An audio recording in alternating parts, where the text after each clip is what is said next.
স্বাগত নিউজ 24 সকাল 7টার সংবাদে আপনাদের সাথে আছি আমি আকাশ এহসান। শিথিল হচ্ছে চলমান কঠোর লকডাউন। ঈদের আগে অনুমতি মিলছে যানবাহন, দোকানপাট সহ প্রায় সবকিছু চলাচলের। তবে বহাল থাকবে স্বাস্থ্যবিধি। ঈদ উল আজহা উপলক্ষে স্বাস্থ্যবিধি মেনে বসবে কোরবানির পশুর হাটও। সোমবার স্বরাষ্ট্রমন্ত্রী জানান, জীবন ও জীবিকা বিবেচনায় রেখেই সিদ্ধান্ত নেবে সরকার। সরকারের এই সিদ্ধান্তকে স্বাগত জানিয়েছে ব্যবসায়ী নেতারা। আরও জানাচ্ছেন সজল দাস।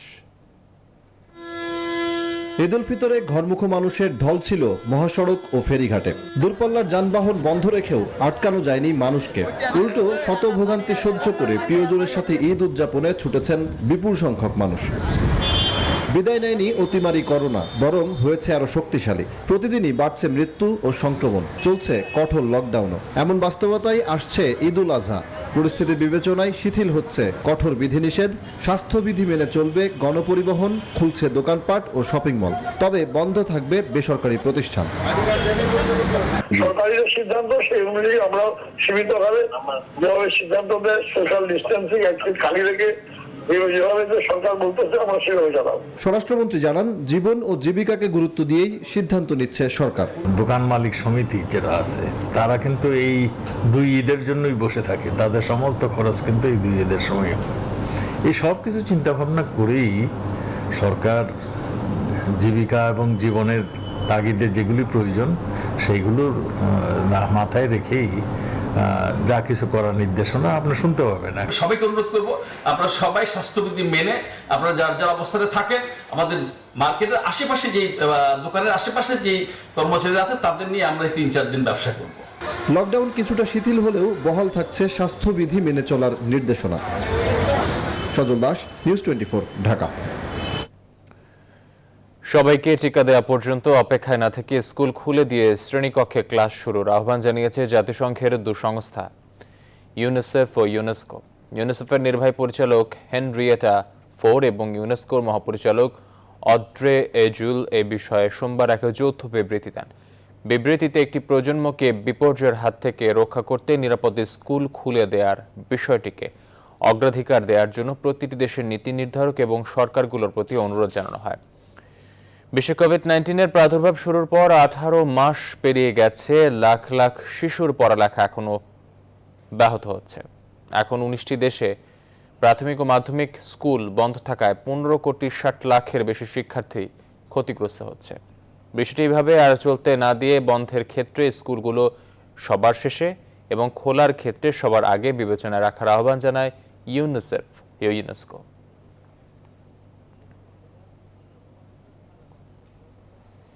সারা দেশে আবারও শুরু হলো গণটিকা কার্যক্রম। দেশের জেলা উপজেলায় দেয়া হচ্ছে চীনের তৈরি সিনোফার্মের টিকা। আর আজ থেকে সিটি কর্পোরেশন এলাকায় দেয়া হবে কোভ্যাক্সের মডার্না টিকা। তবে ভিসার মেয়াদ 1 মাসের কম থাকা বিদেশগামী কর্মীরা 1 ডোজ টিকা নিয়ে পড়েছেন এখন নতুন বিপদে। বিশেষজ্ঞরা বলছেন, গণটিকার কার্যক্রমের সুফল পেতে বয়সীমা 18-তে নামিয়ে আনতে হবে। আরফিন শাকিল জানাচ্ছেন বিস্তারিত। দ্বিতীয় দফা দেশে টিকা প্রয়োগ শুরু হলেও সীমাবদ্ধ রাখা হয় রাজধানীতে। অবশেষে সেই সীমাবদ্ধতা কেটেছে। দেশের সব জেলার নির্ধারিত হাসপাতালে টিকার কার্যক্রম শুরু হওয়ার কথা জানিয়েছে স্বাস্থ্য অধিদপ্তর। আগে থেকে সুরক্ষা অ্যাপে নিবন্ধনকারীরা এখন টিকা নিতে পারছেন। চীনের তৈরি সিনোফার্মের টিকা নিতে রাজশাহী, যশোর, ফরিদপুর সহ বিভিন্ন জেলার মানুষের আগ্রহ ছিল চোখে পড়ার মতো। মঙ্গলবার থেকে সিনোফার্মের টিকা দেওয়া শুরু হবে উপজেলা পর্যায়ে। একই দিনে 12 সিটি কর্পোরেশনে শুরু হবে মডার্নার টিকার প্রয়োগ। টিকা দিয়ে যতটুকু সুরক্ষা পাবো এটা আলহামদুলিল্লাহ। নিজেও টিকা দিয়েছি, টিকা দেওয়ার সময় কোনো ভয়ভীতি বা কোনো সমস্যা বোধ করিনি। দেশে এখন টিকার মজুদ আছে প্রায় 58 লাখ। আগস্টের শুরুতে ফাইজার ও সিনোফার্মের নতুন চালান যুক্ত হলে মজুদের পরিমাণ কোটি ছাড়াবে। বিশেষজ্ঞরা বলছেন, সময় এসেছে টিকা গ্রহীতার বয়সসীমা কমিয়ে আনার। প্রান্তিক অঞ্চলে এনআইডি দিয়ে অনস্পট নিবন্ধনের সুযোগ রেখে টিকা নেয়ার। টিকাদান ব্যবস্থাপনায় একটি গতি আনতে হবে। অনলাইন বা অ্যাপ ভিত্তিক নিবন্ধন বন্ধ করে 18 বছরের ঊর্ধ্বে যে কেউ জাতীয় পরিচয়পত্র নিয়ে টিকাদান কেন্দ্রে গেলেই যেন সহজে টিকা দিতে পারে সেই ব্যবস্থা করতে হবে। একই সাথে দেশের যে জনগোষ্ঠী ভালনারেবল বা ঝুঁকির মধ্যে রয়েছে তাদেরকে টিকা দেওয়ার জন্য দ্রুত আওতায় আনতে হবে। তবে শুধু ফাইজারের টিকা নেওয়া বাধ্যতামূলক করায় নতুন বিপদে সৌদি আরবগামী কর্মীরা। প্রথম ডোজ নেয়ার 28 দিন পর দ্বিতীয় ডোজ নেওয়ার নিয়ম থাকায় যাদের ভিসার মেয়াদ শেষের দিকে তারা এখন নতুন ভোগান্তিতে। আমি এক ডোজ দিছি, আগামী মাসের আগস্টের 9 তারিখে আমার আরেক ডোজ দেওয়ার ডেট, কিন্তু 2 ডোজ দেওয়ার পরে কি আমি যেতে পারবো এটা কোনো শিওর না। আমার ফ্লাইট হয়েছে 29 তারিখ। আমার দ্বিতীয় ডোজ নিতে গেলে আমার ভিসার মেয়াদ থাকবে না। বিশ্ববিদ্যালয়ে অনাবাসিক শিক্ষার্থীরা এখনো টিকা নিবন্ধনের সুযোগ না দেয় উদ্বেগ প্রকাশ করেছেন অভিভাবকরা। আরিফিন শাকিল, নিউজ 24, ঢাকা। কোভিড ভ্যাকসিনের মিশ্র ডোজ বা বিভিন্ন কোম্পানির উৎপাদিত ভ্যাকসিন অদলবদল করে নেওয়াকে বিপজ্জনক প্রবণতা বলছে বিশ্ব স্বাস্থ্য সংস্থা। মিক্সড ভ্যাকসিন প্রয়োগের ফলাফল নিয়ে কোনো তথ্য না থাকা এমন মন্তব্য করেছেন বিশ্ব স্বাস্থ্য সংস্থার প্রধান বিজ্ঞানী সৌম্য স্বামীনাথন। বিশ্বের প্রথম দেশ হিসেবে সিনোভ্যাক ও অ্যাস্ট্রাজেনেকা ডোজ মিলিয়ে থাইল্যান্ডে টিকাদানের ঘোষণার পরই এ সতর্ক বার্তাটি দিলেন তিনি। সোমবার এক অনলাইন ব্রিফিংয়ে স্বামীনাথন জানান, নাগরিকরা দ্বিতীয়, তৃতীয় ও চতুর্থ ডোজ হিসেবে কোন ভ্যাকসিন নেবেন তা নিয়ে সিদ্ধান্ত নিতে গেলে দেশে দেশে বিশৃঙ্খলা সৃষ্টি হবে। পাশাপাশি বিশ্বব্যাপী আরও বেশি মানুষকে টিকার প্রথম ডোজ দেওয়ার আগ পর্যন্ত ধনী দেশগুলোকে করোনার বুস্টার ডোজ বন্ধ রাখার আহ্বান জানিয়েছে WHO। করোনায় 24 ঘন্টায় 3,75,000-এর বেশি আক্রান্ত ও 6,166 জনের প্রাণহানি হয়েছে বিশ্বজুড়ে। এনে বিশ্বে মোট শনাক্ত 18 কোটি 80 লাখ ছাড়ালো, আর 40,55,000 ছাড়ালো মোট মৃত্যুর সংখ্যা।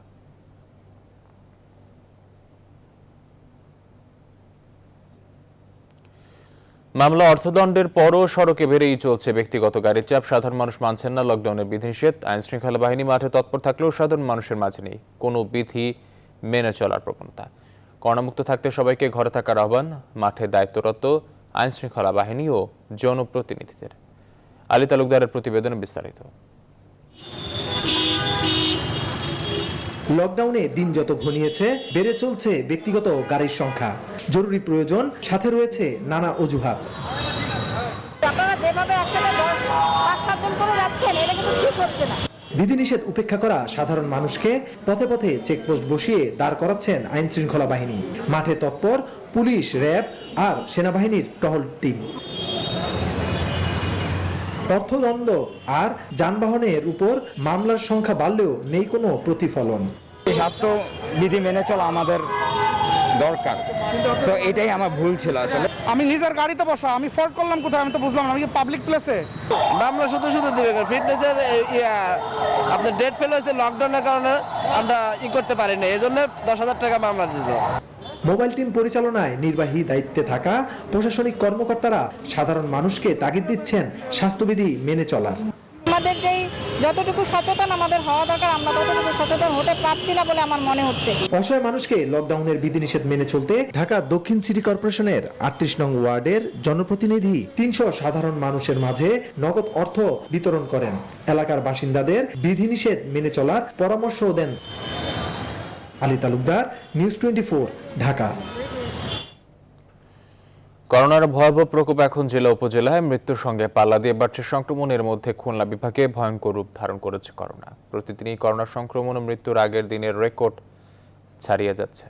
করোনা ঊর্ধ্বমুখী সংক্রমণের উদ্বিগ্ন চিকিৎসকরা। শামসুজ্জামান শাহিনের তথ্য চিত্রে ডেস্ক রিপোর্ট। করোনার হটস্পট খুলনা বিভাগে প্রতিদিনই বাড়ছে আক্রান্ত ও মৃত্যুর হার। এই বিভাগে এ পর্যন্ত করোনায় মারা গেছেন 1,593 জন। এর মধ্যে খুলনা জেলায় সর্বোচ্চ 416 জন, কুষ্টিয়ায় 341, যশোরে 218 এবং ঝিনাইদহে 131 জনের করোনায় মৃত্যু হয়েছে। সংক্রমণ বৃদ্ধি পাওয়ায় হাসপাতালগুলোতে শয্যা ও আইসিইউ সংকট দেখা দিয়েছে। চিকিৎসকরা বলছেন, ডেল্টা ভ্যারিয়েন্ট ছড়িয়ে পড়ায় দ্রুত সংক্রমণ বাড়ছে। এছাড়া মুমূর্ষু রোগীদের হাসপাতালে আনতে দেরি করা এবং স্বাস্থ্যবিধি মেনে না চলার কারণে করোনা মৃত্যুর পাশাপাশি পাল্লা দিয়ে বাড়ছে সংক্রমণ। যে করোনা আক্রান্ত রোগী থাকেন তাকে তো আমরা বলে দিই যে আপনারা আইসোলেশন মেনটেন করবেন, 14 দিন বাইরে আসবেন না, মাস্ক পরে থাকবেন, কিন্তু তাদের ফ্যামিলি মেম্বারদেরকে সেই সাপোর্টও তো আমরা দিতে পারি। তবে অতিরিক্ত রোগীর চাপ সামলাতে জনবল বৃদ্ধি সহ চিকিৎসা সুবিধা বৃদ্ধির কথা বলেছেন হাসপাতাল কর্তৃপক্ষ। আমাদের একটু ম্যান পাওয়ার বাড়াতে হবে। আমাদের সেন্ট্রাল অক্সিজেন সাপ্লাই সকল পেশেন্টদের জন্য সহজীকরণ করতে হবে, তাহলে এটা অনেক কমানো যাবে। এদিকে সংক্রমণের জন্য ঝুঁকিপূর্ণ মানুষদের চিহ্নিত করে কোয়ারেন্টাইনের ব্যবস্থা না করে শুধু লকডাউন দিয়ে সংক্রমণ কমানো যাবে না বলে মনে করেন সংশ্লিষ্টরা। যেখানে 60% লোক আক্রান্ত এবং তারা এটি ছড়াতে পারে বা সেখানে এটি ঝুঁকিপূর্ণ এলাকা, তার মধ্যে আমরা লকডাউন করব। লকডাউন পুরোপুরি কার্যকর হলে 10 দিন পর থেকে সংক্রমণ কমতে পারে বলে মনে করেন সংশ্লিষ্টরা।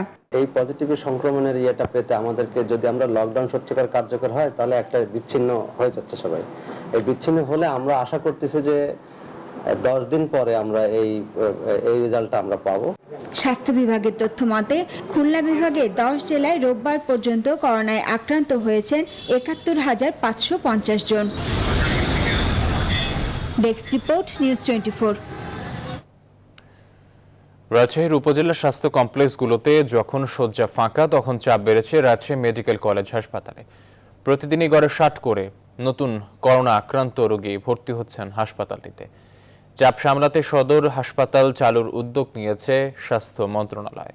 আর উপজেলা স্বাস্থ্য কমপ্লেক্সগুলোতে চিকিৎসা সেবা নিশ্চিতের পরামর্শ জনস্বাস্থ্য বিশেষজ্ঞদের। রাজশাহী থেকে কাজী সাহেদের প্রতিবেদন। রোগীর চাপ সামলাতে যখন হিমশিম খাচ্ছে রাজশাহী মেডিকেল কলেজ হাসপাতাল, তখন শয্যা ফাঁকা উপজেলা স্বাস্থ্য কমপ্লেক্সগুলোর। সেখানে করোনা রোগীদের চিকিৎসায় নেওয়া ব্যবস্থা কোনো কাজেই আসছে না। যেহেতু উপজেলাতে বেড এখনো আমাদের ফাঁকা রয়েছে, কাজে উপজেলাতে যদি এখনো রোগীরা আসে তাদের চিকিৎসা দেওয়া সম্ভব হচ্ছে।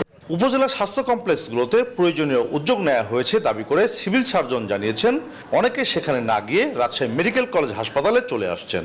শয্যা সংকটও হচ্ছে না বা খাদ্য সংকটও কোনো অসুবিধা হচ্ছে না, এবং আমাদের ওষুধ এবং অন্যান্য যা লজিস্টিক্স প্রয়োজন সেগুলো আমাদের পর্যাপ্ত পরিমাণে রয়েছে। উপজেলা হাসপাতালগুলোর যখন শয্যা ফাঁকা তখন রাজশাহী মেডিকেল কলেজ হাসপাতালে প্রতিদিনই চাপ বাড়ছে। গত এক সপ্তাহে এখানে ভর্তি হয়েছেন 484 জন রোগী। সোমবারও হাসপাতালটিতে 454 শয্যার বিপরীতে ভর্তি আছেন 518 জন। সক্ষমতার চেয়ে বেশি রোগীর চাপ সামলাতে হচ্ছে রাজশাহী মেডিকেল কলেজ হাসপাতালের। এমন অবস্থায় সদর হাসপাতালটি চালুর উদ্যোগ নিয়েছে স্বাস্থ্য মন্ত্রণালয়। 2-2.5 মাসের মধ্যে আমরা হয়তো ওটা ইউজ করতে পারবো। এটা হলো একটা লং টার্ম, মানে 2-2.5 মাসে পড়বে। বাট শর্ট টার্মের মধ্যে যদি ওখানে রুগী রাখার মতো অবস্থা হয়ে যায় আর এদিকেও যদি বেশি খারাপ হয়ে যায়, তাহলে আমরা হয়তো আমাদের 2-1টা ওয়ার্ডের রুগী ওখানে শিফট করে আপাতত আমরা এখানে কিছু করোনা ওয়ার্ড চালু করবো। তবে রাজশাহী মেডিকেল কলেজ হাসপাতালে রোগীর চাপ কমাতে উপজেলা হাসপাতালগুলোতে সুবিধা বাড়ানো, সার্বক্ষণিক চিকিৎসক রাখা ও অক্সিজেন সুবিধা নিশ্চিতের পরামর্শ জনস্বাস্থ্য বিশেষজ্ঞদের। কাজী সাহেদ, নিউজ 24, রাজশাহী। যশোরে 250 শয্যা জেনারেল হাসপাতালে করোনা নমুনা পরীক্ষায় হয়রানির অভিযোগ উঠেছে। এই হাসপাতালে প্রতিদিন 70 জনের নমুনা সংগ্রহ করা হয়। বিপরীতে নমুনা দিতে ভিড় করেন 3 থেকে 400 মানুষ। এই অবস্থায় উপসর্গ থাকলেও পরীক্ষা করাতে পারছে না অনেকে। স্বল্প টেস্ট ও ফলাফল পেতে দেরি হওয়ায় মৃত্যু সংক্রমণ ঝুঁকি বাড়ছে বলে মনে করেন বিশেষজ্ঞরা। রিপন হোসেনের তথ্য চিত্রে ডেস্ক রিপোর্ট। এ চিত্র যশোর 250 শয্যা জেনারেল হাসপাতালের। করোনা নমুনা পরীক্ষা করাতে এসে এভাবেই লাইনে দাঁড়িয়ে ঘন্টার পর ঘন্টা অপেক্ষা করতে হয় অনেককে। তারপরও পরীক্ষা করানোর সুযোগ মিলছে কয়েকজনের।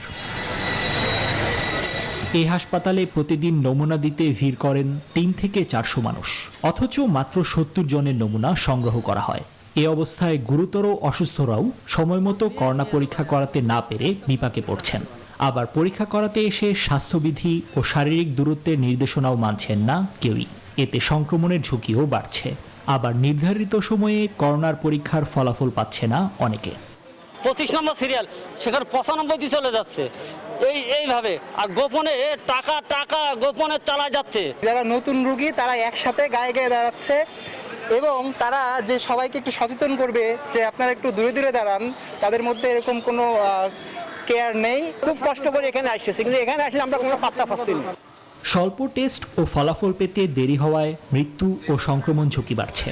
তাই নমুনা পরীক্ষা বাড়ানোর পাশাপাশি ফলাফল পাওয়ায় দীর্ঘসূত্রিতা কমানোর পরামর্শ দিয়েছেন বিশেষজ্ঞরা। সবাই পরীক্ষা করতে পারছে না, সে কারণে হয়তো অনেক ক্ষেত্রে সচেতনতার অভাব হচ্ছে।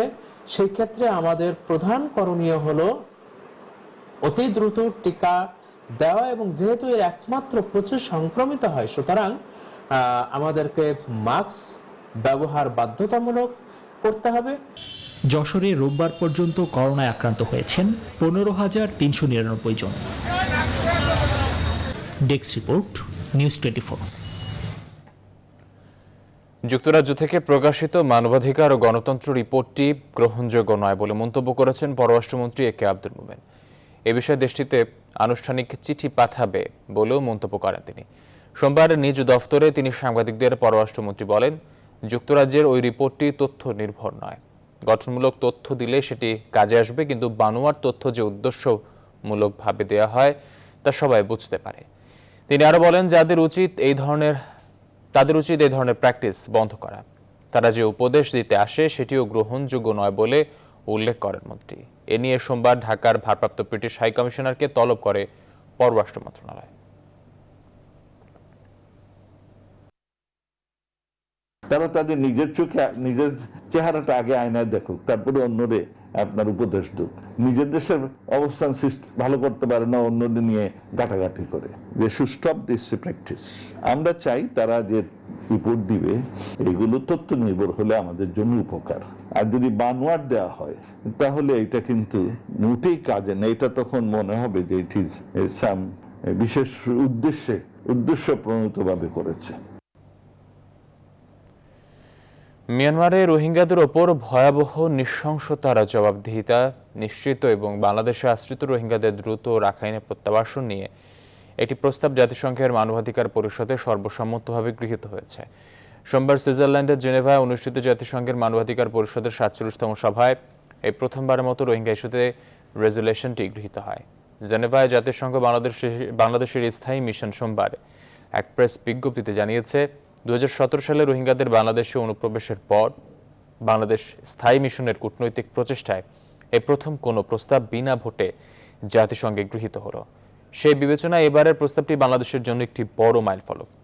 বাংলাদেশের উদ্যোগে ইসলামিক সহযোগিতা সংস্থার সব সদস্য রাষ্ট্রের পক্ষ থেকে রোহিঙ্গা, মুসলিম ও মিয়ানমারের অন্যান্য সংখ্যালঘুদের মানবাধিকার পরিস্থিতি শীর্ষক প্রস্তাবটি পেশ করা হয়।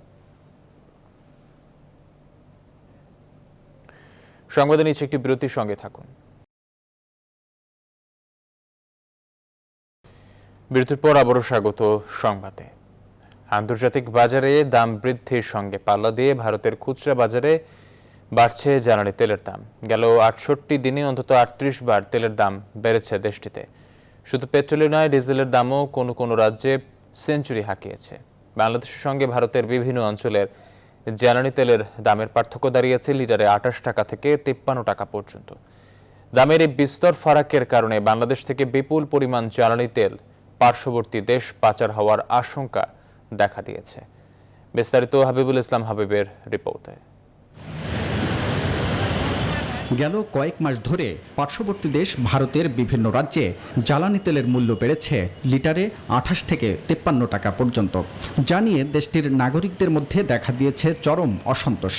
ভারত বন্ধ কর্মসূচিও পালন করে বিরোধী দলগুলো, কিন্তু তাতেও মূল্য কমেনি। ভারতের সাধারণ মানুষ জ্বালানি তেলের মূল্য কমানোর দাবি জানিয়ে বলেন, এর প্রভাব পড়েছে পণ্যবাজারেও। দামটা অতিরিক্ত বেড়ে গেছে, এটা মানুষের একটা এক্সট্রা একটা চাপ বেড়ে গেছে আর কি। তেলের দাম বেড়ে যাওয়া মানে গ্যাসের দাম বেড়ে যাওয়া, সব এভরিথিং বাড়বে, তাতে আমাদের একটু অসুবিধা হচ্ছে। এমন পরিস্থিতিতে বাংলাদেশের সীমান্ত দিয়ে ভারতে জ্বালানি তেল, বিশেষ করে ডিজেল, পেট্রোল, অকটেন পাচারের অভিযোগ আসছে। সন্ধ্যার পরই শুরু হয় তেল পাচারের মহোৎসব। যশোর, রাজশাহী, দিনাজপুর, কুমিল্লা, সাতক্ষীরা সহ সীমান্তবর্তী জেলা দিয়ে পাচার হচ্ছে তেল। আমরা আজকে নতুন নিয়ে আসলাম, তো দেখি আসলে বাংলাদেশ থেকে দাম বেশি কিনা। আর এটা প্রতিনিয়ত প্রায় ঘটে। বাংলাদেশে যখন তেলের দাম কম হয় তখন বেনাপোল রোড দিয়ে তখন তেল দেখা যায় চোরাই পথে চলে যায়। এছাড়া প্রতিদিন শত শত ভারতীয় ট্রাক বাংলাদেশে পণ্য নিয়ে আসছে। আসার সময় সামান্য তেল নিয়ে তারা বাংলাদেশে ঢুকলেও ফিরছে ট্যাঙ্ক পূর্ণ করে। এছাড়াও বছরের পর বছর ধরে বাংলাদেশ পেট্রোলিয়াম কর্পোরেশনের ভর্তুকির টাকায় কেনা তেল এখন অরক্ষিত সীমান্ত ও সমুদ্রপথেও পাচারের আশঙ্কা করছেন বিশেষজ্ঞরা। গত কয়েক মাস ধরেই বিশ্বব্যাপী জ্বালানি তেলের দাম লাফিয়ে লাফিয়ে বাড়ছে। যখন বড় রকমের ইনসেন্টিভ স্ট্রাকচার ক্রিয়েট হয় তখন এই ধরনের ট্রান্সফার বা কালোবাজারি বেড়ে যায়। এবং বর্তমানে সেই পরিস্থিতির সৃষ্টি হয়েছে। বিপিসি সূত্র জানায়, জ্বালানি তেলের আন্তর্জাতিক ও দেশীয় দরের মধ্যে পার্থক্য থাকায় বছরের পর বছর লোকসানে পরিচালিত হচ্ছে সংস্থাটি। গত 2014-15 অর্থ বছরে লাভের মুখ দেখলেও 2012-13 অর্থ বছরে 11,372 কোটি টাকা, 2011-12 অর্থ বছরে 8,840 কোটি টাকা লোকসান করে বিপিসি। 2018 সালের ডিসেম্বরে সংস্থাটি আবারও লাভের মুখ দেখলেও আন্তর্জাতিক বাজারে তেলের মূল্য বৃদ্ধির ফলে আবারও ভর্তুকি গুনতে হচ্ছে প্রতিষ্ঠানটিকে। এমন পরিস্থিতিতে সরকার সচেতন না হলে বাংলাদেশে তেল সংকটের পাশাপাশি রাষ্ট্রীয় পাটকলগুলোর মতো বিপিসিও ঋণের ভারে ডুবে যাওয়ার আশঙ্কা করছেন বিশেষজ্ঞরা। হাবিবুল ইসলাম হাবিব, নিউজ 24, ঢাকা। রাজধানীর ভাটারার নড়ারচাল এলাকায় অভিযান চালিয়ে 50 লাখ টাকার জাল টাকার নোট ও টাকা তৈরির বিভিন্ন সরঞ্জাম জব্দ করেছে গোয়েন্দা পুলিশ। সোমবার দুপুরে এই অভিযান চালায় গোয়েন্দা পুলিশের গুলশান বিভাগ। এ সময় আটক করা হয় মূল হোতা রহিম ও তার স্ত্রী সহ 5 জনকে। বিস্তারিত মাসুদ আলাবুনির প্রতিবেদনে। আসল টাকার মতো এভাবেই জাল নোট তৈরি করতেন রহিম। দেখে বোঝার উপায় নেই, শুধু কাগজের সামান্য তফাৎ। রহিম জানান মাসে 20 লাখ জাল টাকা সরবরাহ করতেন। 10 বছর ধরে জড়িত এই কাজে। সহায়তা করতেন রহিমের স্ত্রী। 2টা কাগজ একসাথে করে জোড়া লাগানো পরে লেমিনেশন মেশিনের যেটা ওটার ভিতর দেওয়ার পরে 2টা কাগজ জোড়া হয়ে যায়, একসাথে হয়ে যায়। তারপরে আমরা প্রিন্টে দিয়ে দিই। আমার হাজবেন্ড করে, আমি বাসায় বসে রান্না বাড়া করি, আগাই টাকাই দিয়েই। টাকা বানানোর জন্য ঘরোয়া পরিবেশে কয়েকজন কাজ করলেও বিভিন্ন স্থানে ছড়িয়ে দিতেন বিশেষ চক্র। গোয়েন্দা পুলিশের ঊর্ধ্বতন কর্মকর্তারা জানান এই চক্রের বিরুদ্ধে অভিযান অব্যাহত থাকবে। সেই আইনটা যদি তাড়াতাড়ি বাস্তবায়ন হয়ে যায় তাহলে জাল টাকার কারবারিদের এবং ব্যবসায়ীদের ব্যাপারে আমরা আরো স্পেসিফিক ধারাতে মামলা দিতে পারবো। আজকে যে দলটিকে আমরা ধরেছি, রহিম এবং ফাতেমা, এদের বিরুদ্ধে আগেও একাধিক জাল টাকা বানানোর মামলা আছে। কুরবানি ঈদ সহ অন্যান্য জায়গায় যেহেতু এই মুহূর্তে প্রচুর কাঁচা টাকার ক্রয় বিক্রয় হয়, তো সেটাকেই আসলে টার্গেট করে তারা বাজারে জাল টাকা ছড়িয়ে দেয়। ক্রেতা যাদেরকে গ্রেপ্তার করেছি তারা এসেছিল, তারা বলেছে যে 1 লক্ষ টাকার বান্ডিল তারা 15-16 হাজার টাকায় ক্রয় করে এবং তারা নিয়ে এটা রাস্তাঘাটে ছড়িয়ে দেয় বিভিন্ন জায়গায়। অভিযানে মূল হোতা রহিম ও তার স্ত্রী সহ 5 জনকে আটক করা হয়। জব্দ করা হয় নকল টাকা ও অন্যান্য সরঞ্জাম।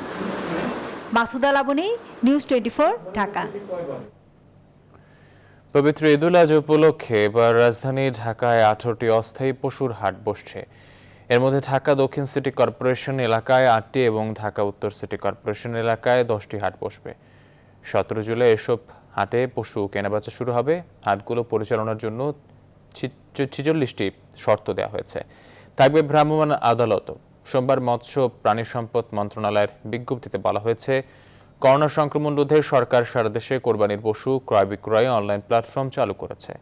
খামারি ও ক্রেতা সাধারণকে কোরবানির পশু অনলাইনে ক্রয় বিক্রয়ের অনুরোধ করা হচ্ছে।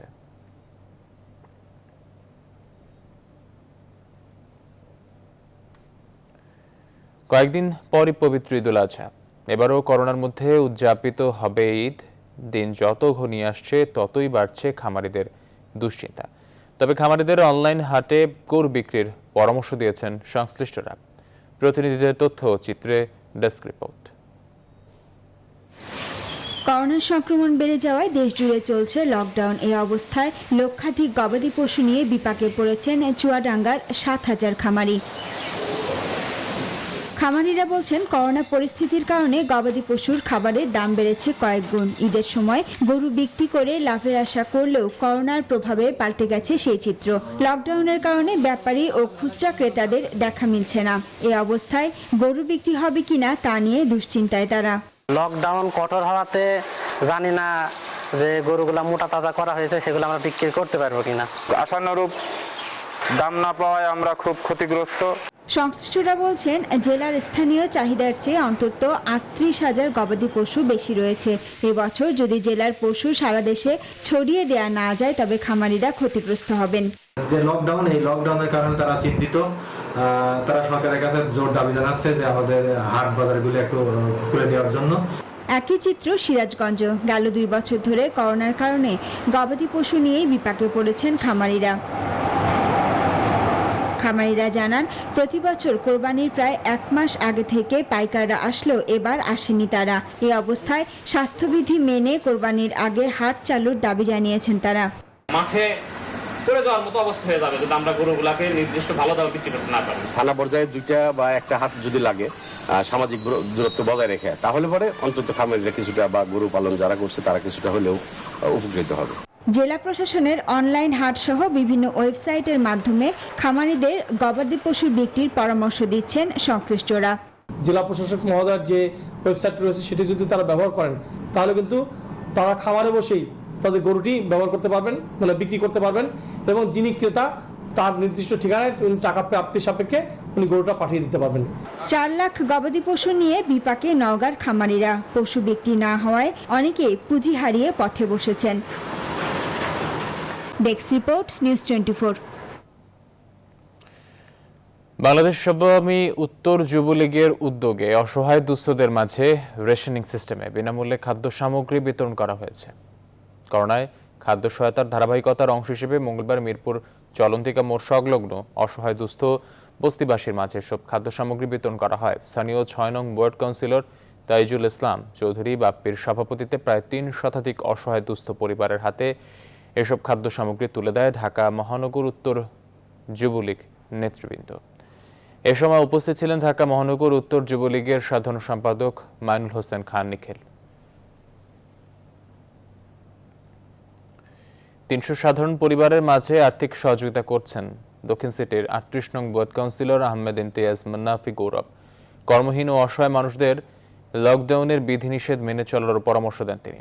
রাজধানীর গুলিস্তানে কাউন্সিলরের কার্যালয়ে নিজ কার্যালয়ের সামনে স্বাস্থ্যবিধি মেনে ত্রাণের আয়োজন করা হয়।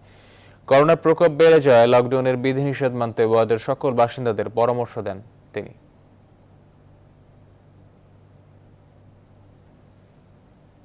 সংবাদে নিচ্ছে আরো একটি বিরতির সঙ্গে থাকুন।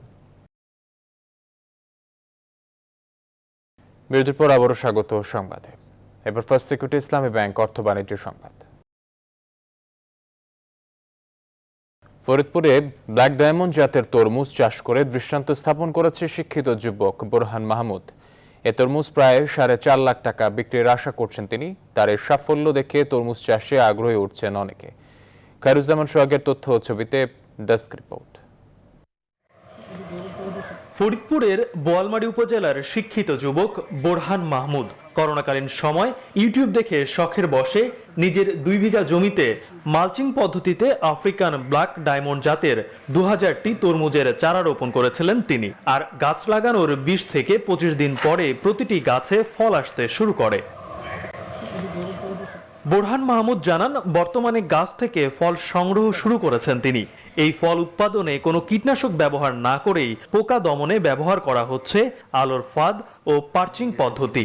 2 বিঘা জমিতে তরমুজ চাষে খরচ হয়েছে 80 থেকে 90 হাজার টাকা। তরমুজের বর্তমান বাজার দর ভালো থাকায় খুচরা পর্যায়ে প্রতিটি তরমুজ 200 থেকে 250 টাকায় বিক্রি করছেন। এবছর 4 থেকে 4.5 লাখ টাকার তরমুজ বিক্রির আশা করছেন তিনি। 4000-এর উপরে ফল এসেছে বাগানে, তো আমি যদি 100 টাকা পিছু এভারেজ সেল করি তাতে আমার 4 লাখ টাকা খরচ করবে ইনশাল্লাহ। এদিকে বর্ষাকালীন ব্ল্যাক ডায়মন্ড জাতের তরমুজ চাষে অভাবনীয় সাফল্য দেখে আগ্রহী হয়ে উঠছেন অনেকেই। করোনাকালীন সময়ে যে সমস্ত বেকার যুবক আছে তারা যদি খেতে করতে আগ্রহী হয় তবে তারা খুব লাভবান হবে। 4000 ফলে তার প্রচন্ড আর কি লাভবান হবে সে, বুঝছেন? এই দেখে আমরাও খেত করব। এই ফল চাষে আগ্রহী সকলকে সব ধরনের সহযোগিতা করা হবে বলে জানালেন সংশ্লিষ্টরা। আমরা কৃষকদেরকে যেরকম সব বিষয়ে এই পরামর্শ দিয়ে থাকি, সেরকম আমাদের নতুন উদ্যোক্তা যারা ছাত্র অথবা এই মুহূর্তে সাময়িক বেকার হয়ে গেছে, তারা যদি আমাদের সাথে যোগাযোগ করে আমরা প্রযুক্তিগত সকল প্রকার সহযোগিতা তাদের দিব।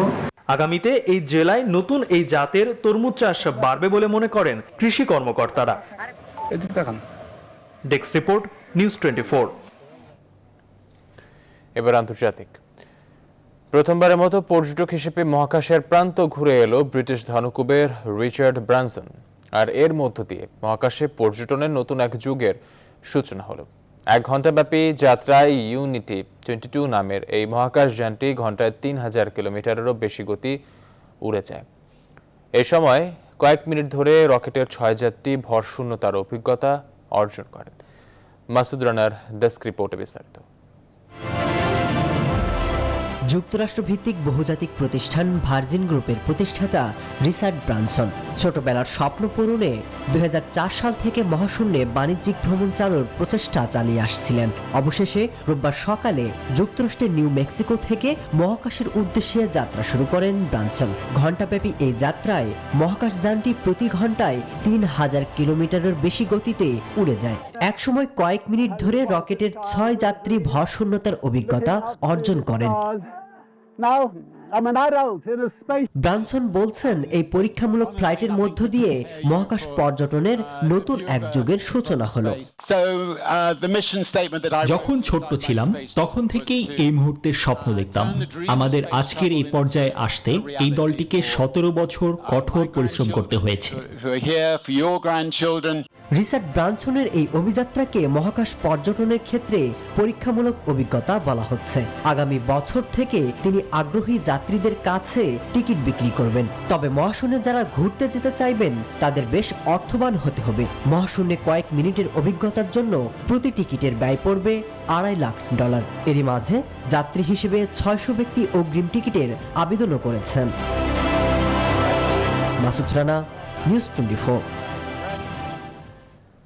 সংবাদ নিচ্ছে আরও একটি বিরতির সঙ্গে থাকুন।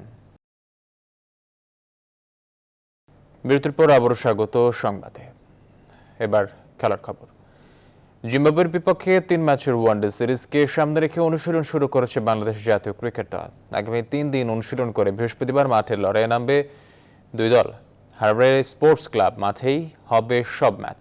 তার আগে 14 জুলাই 50 ওভারের একটি প্রস্তুতি ম্যাচ খেলবে বাংলাদেশ। হাঁটুর চোটে টেস্টে না থাকা তামিমকে নিয়ে সংশয় রয়েছে ওয়ানডে সিরিজেও। এদিকে সিরিজ খেলতে দলের সঙ্গে যোগ দিয়েছেন নাইম শেখ, মোসাদ্দেক হোসেন, মোহাম্মদ মিঠুন, আফিফ হোসেন, নুরুল হাসান সোহান, মোহাম্মদ সাইফুদ্দিন ও মুস্তাফিজুর রহমান।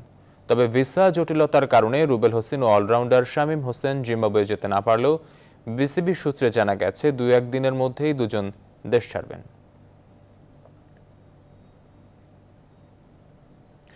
লকডাউনের বিরতির পর আবারও শুরু হচ্ছে নারী ফুটবল লিগ। 11তম রাউন্ডের হাই ভোল্টেজ ম্যাচে আজ মুখোমুখি হচ্ছে 2 ফেভারিট বসুন্ধরা কিংস ও আতর রহমান কলেজ স্পোর্টিং ক্লাব। কমলাপুরের বীরশ্রেষ্ঠ সিপাহী মোস্তফা কামাল স্টেডিয়ামে ম্যাচ শুরু দুপুর 12টায়। 10 ম্যাচে 30 পয়েন্ট নিয়ে টেবিলের শীর্ষে আছে বসুন্ধরা কিংস। অন্যদিকে সমান ম্যাচে 27 পয়েন্ট নিয়ে টেবিলের 2 নম্বরে অবস্থান করছেন Ataur Rahman Bhuiyan college sporting club. লাতিন আমেরিকার সবচেয়ে মর্যাদাকর ফুটবল টুর্নামেন্টের কোপার চ্যাম্পিয়ন হয়ে কিংবদন্তি ম্যারাডোনাকে শিরোপা উৎসর্গ করেছেন আলবিসেলেস্তা ক্যাপ্টেন লিওনেল মেসি। এই ট্রফি জিতে দীর্ঘ 28 বছরের শিরোপা খরা কাটিয়েছেন ফুটবল জাদুকর লিওনেল মেসি। 1986 বিশ্বকাপ জয়ী ফুটবল কিংবদন্তি ডিয়েগো ম্যারাডোনা না ফেরার দেশে চলে গেছেন গত বছরের নভেম্বরে। বিশ্বের সর্বকালের অন্যতম সেরা ফুটবলারের প্রয়াণের বছর না ঘুরতেই শিরোপা পেয়েছে আর্জেন্টিনা। সামাজিক যোগাযোগ মাধ্যমে ইনস্টাগ্রামে ম্যারাডোনাকে ট্রফি উৎসর্গ করেছেন তিনি।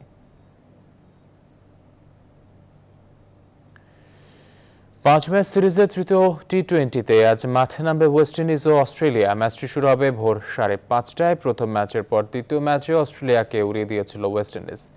দ্বিতীয় ম্যাচে আগে ব্যাট করে ক্যারিবীয় দেয়া করেছিল 4 উইকেটে 196 রান। জবাবে অস্ট্রেলিয়া অল আউট হয় 140 রানে। ফলে ওয়েস্ট ইন্ডিজ প্রায় 56 রানে জয়। এই ম্যাচে জিতলে ঘরের মাটিতে অস্ট্রেলিয়াকে সিরিজ হারাবার স্বাদ পাবে ক্যারিবিয়ানরা। বিপরীতে এই ম্যাচ সফরকারী অজিদের জন্য সিরিজ বাঁচানোর।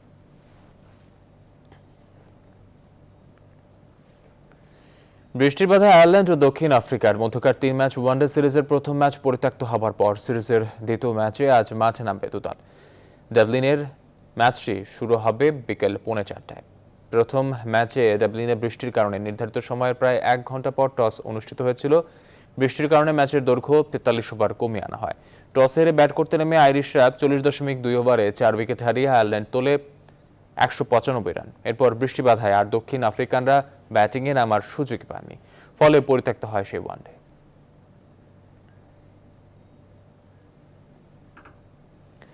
মহামারীর মধ্যে ব্যতিক্রমী এক উদ্যোগের কথা জানিয়ে শেষ করছে এখনকার আয়োজন। করোনাকালে মানবতার সেবায় উজ্জ্বল দৃষ্টান্ত স্থাপন করেছে মেহমানখানা। অভুক্তদের মুখে তুলে দিচ্ছে বিনামূল্যের খাবার। একদল তরুণ তরুণী প্রতিদিন প্রায় ৩,০০০ অতিথির হাতে পরম যত্নে পৌঁছে দেন মেহমানখানায় রান্না করা খাবার। আর এমন উদ্যোগ হাজারো মানুষের মুখে হাসি ফোটাচ্ছে প্রতিদিন। বিস্তারিত জানাচ্ছেন ফাতেমা কাউসার। ৩,০০০ মেহমানের রান্নার আয়োজন, আর তাই নাওয়া খাওয়া বাদ দিয়ে কেউ পেঁয়াজ, কেউ মুরগি, কেউ আবার পরিষ্কার পরিচ্ছন্নের কাজে ব্যস্ত। প্রতিদিন দুপুর থেকে শুরু হয় পঞ্চম শ্রেণীতে পড়া মিমসহ ২০ থেকে ২৫ জন স্বেচ্ছাসেবীর এমন ব্যস্ততা। বিকেল ৫টা থেকে আসতে শুরু করবেন মেহমানরা, আর তাই কাটাকুটি শেষে রান্না চুলায়। রোজার তুলনায় মেহমানখানায় অতিথির সংখ্যা বেড়েছে, সেই সাথে বেড়েছে স্বেচ্ছাসেবীর সংখ্যাও। ভালো লাগে যখন একটা রিকশাওয়ালা মামা বলে যে মামা আপনাকে অনেক ধন্যবাদ, আপনার খাবার দিলেন, আমি খুব খুশি। ২,০০০ ২,৫০০ রান্নার পরেও যখন যারা ফেরত যায় তখন খুব খারাপ লাগে যে আমরা তাদেরকে দিতে পারছি না। সবার হাতে আমি শরবত দিতাম, ওরা যখন শরবতটা খাইতো ওদের মুখে হাসিটা দেখে আমার অনেক ভালো লাগতো, আমার ভিতর থেকে আনন্দ আসতো। মানুষের যদি বেশি চাপ দেখি আমরা, তখন আমরা আমাদের প্রস্তুতি থাকে, আমরা সাথে সাথে পাতিল খালি হলে আবার বসায় দেই। প্রথমে ব্যক্তি উদ্যোগে টাকা দিয়ে মেহমানখানা চালু হলেও সামাজিক যোগাযোগ মাধ্যমের কল্যাণে বর্তমানে বেড়েছে এই শুভাকাঙ্ক্ষীর সংখ্যাও। এমন অনেক দিন গেছে যে কালকে কি করব, কালকে কোত্থেকে চাল ডাল আনবো, এটা চিন্তা করতে গিয়ে আমি রাত্রে না খেয়ে ঘুমাই যেতাম। এরা সবাই মেহমান, এরা ছোট কাজ করে কিন্তু ওরা সম্মানের সাথে বাঁচে, সম্মানের খাবারটা সম্মানের সাথে খায়। কোনোদিন কারো দুয়ারে যায়নি এই মহামারীর আগে। এরা হচ্ছে পরিস্থিতির শিকার। খাবারের আশায় 4টা থেকে শুরু হয় অনাহারী এমন মানুষের আনাগোনা। তারপর লাইনে দাঁড়িয়ে স্বাস্থ্যবিধি মেনে সবার হাতে পৌঁছে যায় মেহমানখানার রান্না করা খাবার। দিন শেষে তৃপ্তি নিয়ে ঘরে ফিরে যান মেহমানখানার উদ্যোক্তারাও। এই যে রিক্সা চালায় অনাইছে, এনে খিচুড়ি দিব, একটু খামু, খায়া আবারও চালাম। অনেক কষ্ট, বাসা ভাড়া দিতে পারতেছি না। টপিক আছে, আরো টপিক হোক, যতজন আসে অতজন দিয়ে খাওয়াইতে পারেন। এই জায়গার খিচুড়ি সে মজা লাগে, প্রতিদিন আই খাইতে। পেটে খিদা লাগলে এই জায়গায়। সরকারের পাশাপাশি সারা দেশের বিত্তবানদেরও নিজেদের সামর্থ্য মতো নিজ নিজ এলাকায় মানুষের পাশে দাঁড়ানোর আহ্বান এসব তরুণদের। ফাতেমা কাউসার, নিউজ 24, ঢাকা। দর্শক, এই ছিল আয়োজনে সাথে থাকার জন্য ধন্যবাদ সবাইকে।